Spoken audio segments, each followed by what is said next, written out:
Some of the most magnificent creatures in the world. Ladies and gentlemen, boys and girls, welcome to Don't Do at the Bird Show. Before we get started, I'd like each and every one of you to see if you can guess what the theme of our show is going to be today, besides birds' eggs. So are you ready? Yeah! All right, well, here we go. In its simplest form, the word I'm thinking of consists of 2 atoms of hydrogen and 1 atom of oxygen. On a more grand scale, if all the continents in the world were leveled out, the Earth would still be covered in more than 2 miles of the word that I'm thinking of. It is the basis of all life on Earth. And if it wasn't here, safe to say none of us would be here either. Does anybody know what I'm thinking of? Just shout it out if you know. Water! Water. That is exactly right. And this is Mars.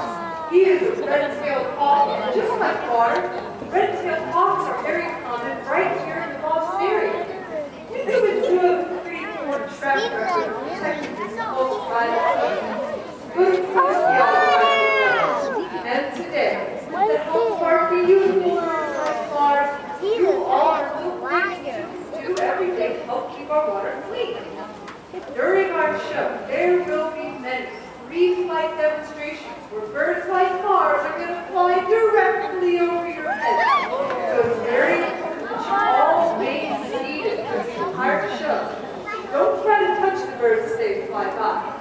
One more very important thing, if you happen to look up at our beautiful birds, I do recommend keeping your mouths closed. Mars, our red-tailed hawk, has been flying an educational program for over 12 years now. So you can say he's been a pretty common sight on the shows. And that's appropriate because his species, the red-tailed hawk, is one of the most common raptors or birds of prey found throughout North America. You can find them all the way from Alaska to Mexico, and in fact there's around 21 nesting pairs right here in the Boston area. Red-tailed hawks are what biologists like to call opportunists. This simply means that they will eat whatever they can find. Mice, rats, voles, squirrels, snakes, little birds, large insects. Well, I'm sure you all get the idea. Mars is also showing off what we like to call the 3 main characteristics of a bird of prey. He's got excellent eyesight. If you put a newspaper on one end of the football field, and Mars here was the other end of the football field, he would actually be able to read the fine print. If he could read, of course.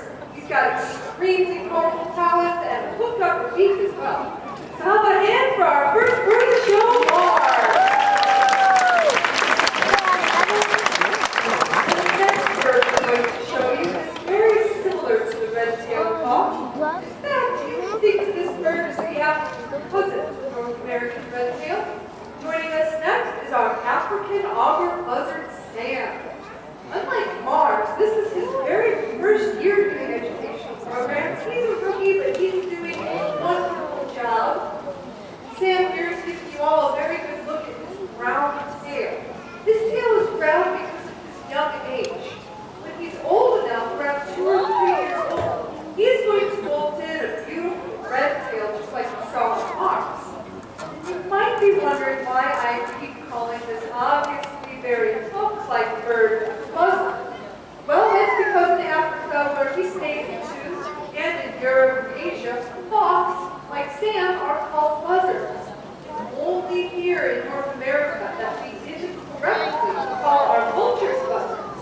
And this conception is just kind of handed down throughout the generations. Oh yeah, they can be For found the next part of the program, I will require the assistance of a young volunteer. Is there a boy or girl in the audience today who comes like the animal figure when you're older? How about you in the back? You look pretty enthusiastic. You want to come on up the stage? All right. Thank you for helping me out today. You look like a nice, great volunteer. What's your name? Gloria? Okay, Gloria. Are you okay with an animal landing on your arm today? All right. Sounds good. What you guys do is stand got birds before you go. Great. Now take this on, hold it straight out to the side, like that. Perfect. Perfect, Gloria. Now, keep drying those gates, because our trainers are going to come around and release our chicken hawk. I don't see them yet. Chicken.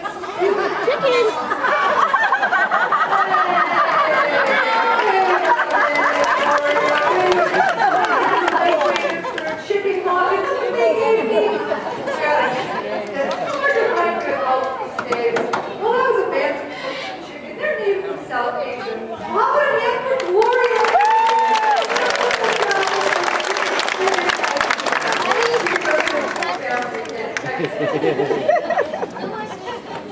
I've got a big technical term I'd like to teach all today. What's a hydrologic? All water on Earth moves through the cycle.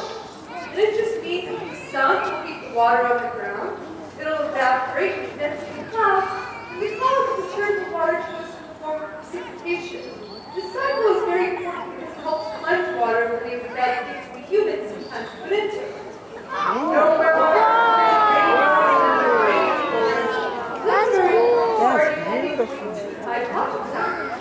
this beautiful bird is Rio. She is a red-green macaw. Her species is native. Collateral forests are a huge natural filtration for fresh water. We cut down so many acres every day that this natural filter. One thing each and every company can do to help protect Rio's natural habitat is to recycle aluminum whenever you can. This is because most of our world's raw by recycling, you reduce the number of trees that need to be cut down in line. When Rio makes her last flight out, you'll all have a chance to look at her beautiful feathers. Believe it or not, Rio actually has no true pigmentation on those feathers. These colors are just produced by how the light hits the feathers and scatters. If you were to hold one of her feathers up to the light, it would actually appear completely gray. I know Rio is a beautiful bird, but before any of you think about running off to the pet store and getting a parrot as a pet, please keep a few key things in mind. Parrots and macaws are extremely loud, and Rio here is quite likely to live to be over 100 years old. Oh my word. So how about a hand for Rio? Beautiful feathers.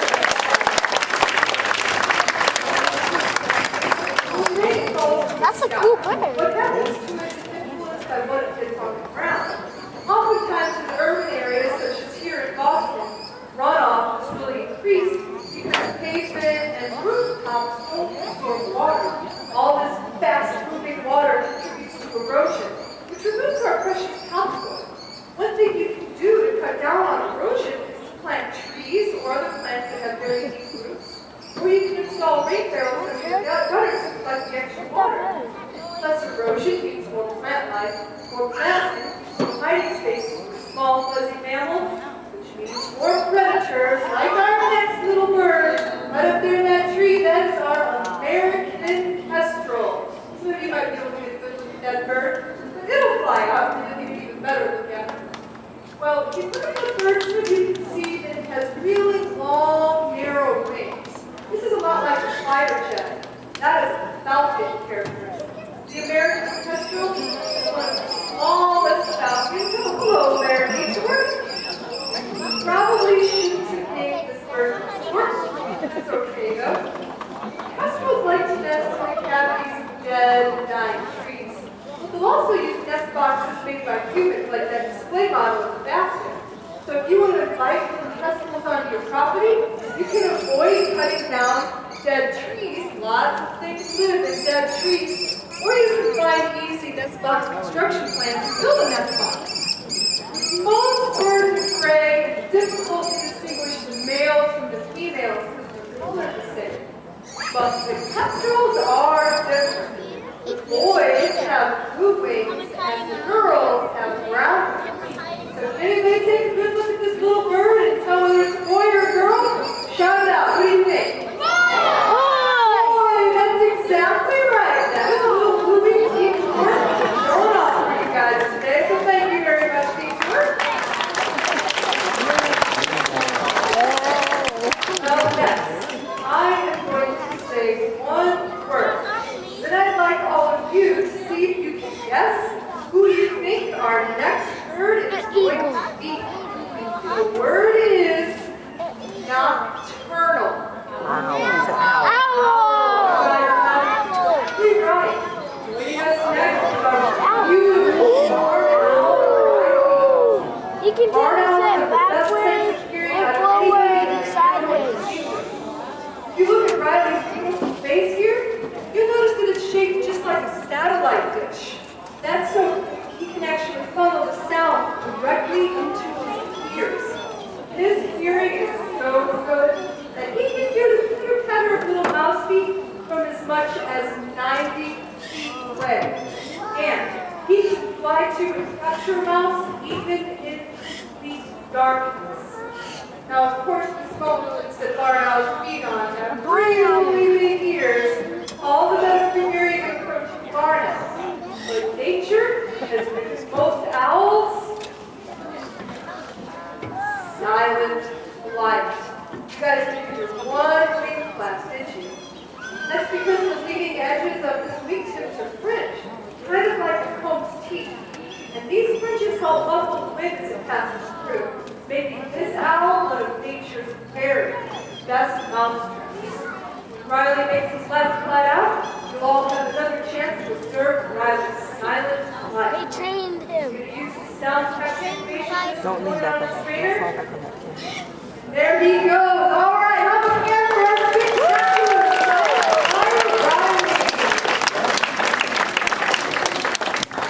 That's a cool. lot about water today, how all life on Earth needs it to survive. Human pollutants can make water very dangerous for us to drink, but so can living organisms like bacteria. In fact, diseases such as salmonella and botulism can actually be caught by drinking tainted water. However, our expert, he will drink something that would make one of us humans very sick, but this bird would not be affected at all. Joining us next is bird royalty, Baton Rouge, the king vulture.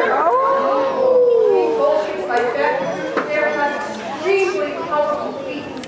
They need this so they can rip through the tough hide and parts they feed on, and then when they expose all the juicy meat and organs to the waiting vulture masters. That's one of the reasons they're called the king vulture. The only catch, of course, that the king gets to die first. Everybody else has to wait until he's had his fill. If you look up there's Baton Rouge's beautiful head, his neck there, you notice that it has very few feathers on it. That's so when he sticks his head completely inside of a carcass, it won't come out a wicked mess. Vultures like Baton Rouge also employ a very interesting trick to stay cool. This is called urohydrosis. And that simply means that when it's hot outside, Baton Rouge here can cool himself off by going to the bathroom all over his own legs. That's not all. Baton Rouge is a New World vulture, which means he doesn't have very powerful feet. So how is he going to defend himself if, for example, he's approached in the forest by, say, a predator, like a jaguar or something after he's just eaten a nice big meal? Well, he will defend himself by turning around and throwing up all over whoever is bothering him. Now keep in mind, the food that Baton Rouge has been eating has already been out in the sun and rotting for days. So you know it doesn't smell very good going around. And I can tell you from my own personal experience as his trainer, it smells a lot worse the second time around. And I don't recommend it. But Baton Rouge, like I said, is a New World vulture. Ornithologists know from studying fossil records and skeleton structure and behavior that king vultures and turkey vultures and other vultures you can find here in America are more closely related to the family of our next bird, the stork family. This is Otis. He is a white-bellied stork. This species is native to Africa. Birds like Otis rely a lot on nice clean water sources like Spot Pond, about 200 feet in that direction. I didn't see that. If you use too much fertilizer on your lawn or your garden, You can all get those affected by that nutrients bird. make their way to places like Spot Pond. They can cause you cannot touch bacteria to grow, and This will eventually kill all the fish, making life pretty difficult for birds like Otis. So next time you're considering applying fertilizer to your lawn or garden, consider planting native grasses instead. You'll be helping out birds just like never us. gonna I don't know about all of you, but all this talking about water has made me pretty thirsty. But did you know that bottled water is the second most consumed beverage in the United States right now? That's second only to soft drinks. Unfortunately, many of those bottles do end up in landfills. However, our next bird, Cherry, the African pine crow, is going to help demonstrate exactly what you can do next time you're enjoying a nice bottled beverage. So can I have my three chosen volunteers with the cans and bottles go ahead and stand up and hold them just as you were shown? Cherry will demonstrate how to recycle. Cherry, see anything else that needs recycling out there? And the prizes. Take a few stops off at the grocery store first. Cherry is an African pine crow, which is very closely related to the crows you find right around your local. Bring it back to stage and in it goes. Cherry, very nice to crows raised on Earth.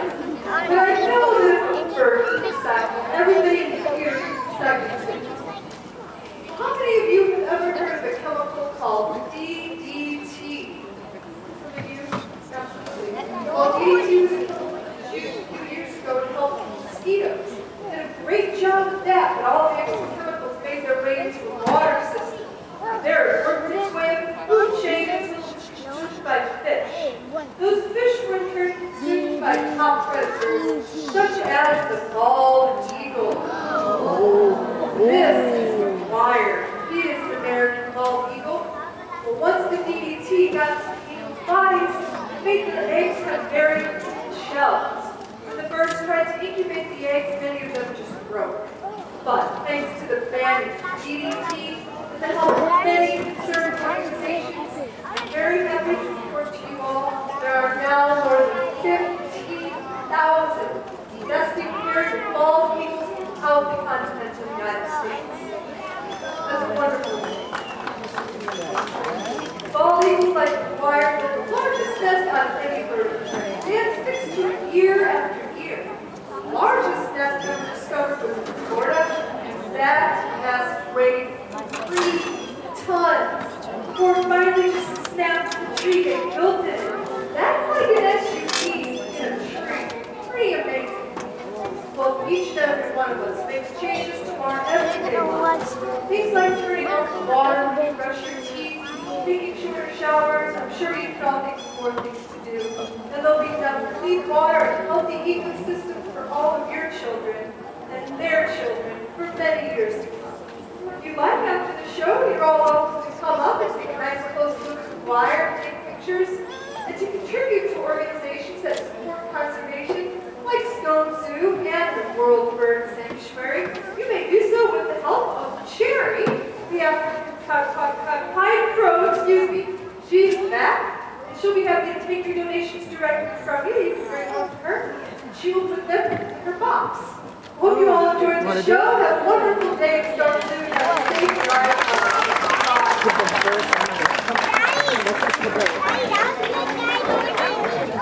That's cool.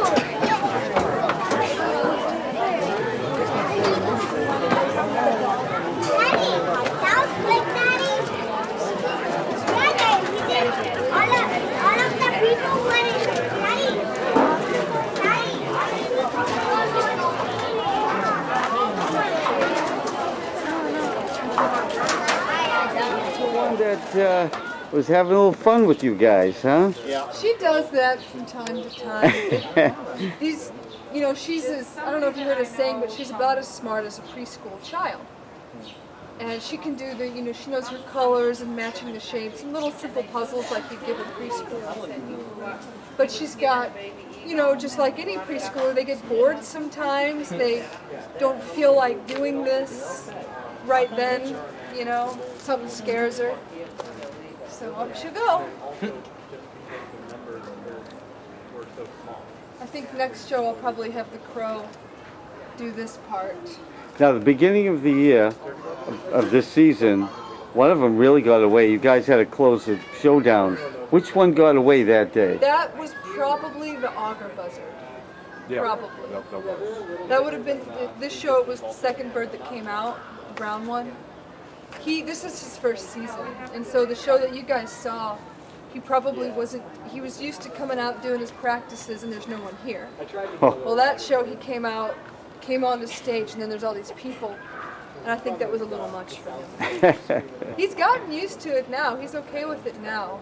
As long as people are sitting down, if people are up walking around when they're not supposed to, that'll scare him still. But if people are sitting down holding still, he's okay. Birds of prey!